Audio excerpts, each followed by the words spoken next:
Hello everyone, welcome to a new video. In this video, I'll show you how to enable JavaScript on the web browser on your PC. It's very simple and easy. Now let's start.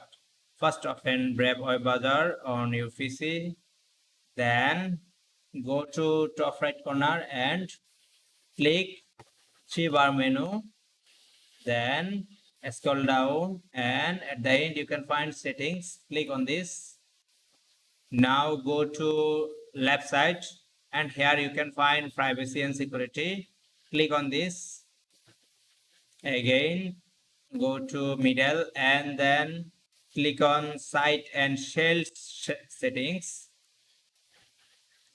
Now scroll down and here you can see JavaScript option under the content tab. Click on this. Here you can see two options. One is don't allow sites to use JavaScript and another is sites can use JavaScript.